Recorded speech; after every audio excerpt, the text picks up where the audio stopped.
அனைவருக்கும் வணக்கம். சற்றம் கிடைத்த முக்கிய அறிவிப்பின்படி பிப்ரவரி மாதம் முதல் பல்வேறு புதிய மாற்றங்கள். இனி பணம் அனுப்பினால் கட்டணம் கட்டாயம் வசூலிக்கப்படும். எஸ்பிஐ வாடிக்கையாளர்களுக்கு முக்கிய அறிவிப்புடன் தற்போது அறிவிக்கப்பட்டனர். எந்த தேதி முதல் அவர்களுக்கு கட்டணம் வசூலிக்கப்படும் என்ன ஒரு மாற்றங்கள் தற்போது அறிவிக்கப்பட்டனர். இளமை இப்ப நம்ம பிரீஃபா பார்க்கலாம். மறக்காம ஸ்கிப் பண்ணாம பாருங்க. உங்களுக்கு வங்கிகள் தொடர்பான பல்வேறு புதிய விதிமுறைகள் உடனுக்குடன் துல்லியமாக தெரிந்து கொள்ள நம்மளோட சேனலை கீழே இருக்கிற பட்டனை கிளிக் பண்ணி சப்ஸ்கிரைப் பண்ணிக்கோங்க. பக்கத்துல பெல் பட்டனை கிளிக் பண்ணிக்கோங்க. இந்த வீடியோ உங்களுக்கு பிடிச்சிருந்தா லைக் பண்ணுங்க. இப்போ வாங்க வீடியோக்குள் போகலாம். இந்தியாவுல மிகப்பெரிய வங்கியாகவும், அதிக வாடிக்கையாளர்களை கொண்ட வங்கியாகவும் எஸ்பிஐ வங்கி தொடர்ந்து முன்னிலையில் உள்ளது.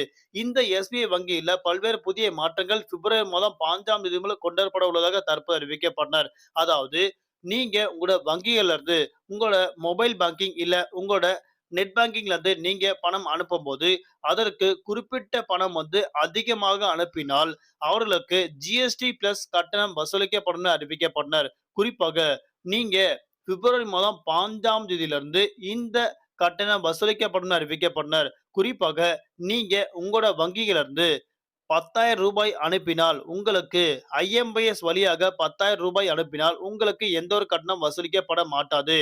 அது மட்டுமல்லாமல் ரூபாய் 10,000 முதல் 25,000 வரை வசூல் செய்யப்பட்டாலும், அவர்களுக்கு எந்த ஒரு பணமும் வசூலிக்கப்படாது. அதே வேளையில் அவர்கள் இந்த 10,000 முதல் ரூ. 25,000 வரை கிளை சேனல் வழியாக பணம் அனுப்பினால், ரூபாய் 4 பிளஸ் ஜிஎஸ்டி தொடர்ந்து வசூலிக்கப்படும் அறிவிக்கப்பட்டனர். அது மட்டுமல்லாமல் 25,000 முதல் ரூ. 1,00,000 வரை அவர்கள் அவங்களோட வங்கியிலிருந்து பணம் அனுப்பினால், அவர்களுக்கு ரூபாய் 2 பிளஸ் ஜிஎஸ்டி கட்டணம் வசூலிக்கப்படும். கிளை சேனல் வழியாக அவர்கள் பணம் அனுப்பினால், அவர்களுக்கு ரூபாய் 4 மற்றும் ஜிஎஸ்டி வசூலிக்கப்படும் அறிவிக்கப்பட்டனர். ரூ. 1,00,000 முதல் ரூ. 2,00,000 வரை பணம் அனுப்பினால், பணம் பரிவர்த்தனை செய்தால் அவர்களுக்கு ரூபாய் 6 மற்றும் ஜிஎஸ்டி வசூலிக்கப்படும். அவர்கள் கிளை சேனல் வழியாக பணம் அனுப்பினால், அவர்களுக்கு ரூபாய் 12 பிளஸ் ஜிஎஸ்டி வசூலிக்கப்படும். ரூபாய் 2,00,000 முதல் ரூ. 5,00,000 வரை பணம் அனுப்பினால், ரூபாய் 10 மற்றும் ஜிஎஸ்டி வசூலி செய்யப்படும். அவர்கள் கிளை சேனல் வழியாக இந்த தொகையை அனுப்பினால், அவர்களுக்கு ரூபாய் 20 மற்றும் ஜிஎஸ்டி வசூல் செய்யப்படும் அறிவிக்கப்பட்டனர். யாருக்கெல்லாம் இந்த பணம் வசூல் பட மாட்டாது என தற்போது பார்க்கலாம். ரயில்வே சம்பள தொகுப்பு வாடிக்கையாளர்களுக்கு கட்டாயம் அவர்களுக்கு இந்த பணம் வசூல் செய்ய மாட்டாது. பாதுகாப்பு சம்பள தொகுப்பு அவர்களுக்கும் மாற்றம் செய்யப்பட மாட்டாது.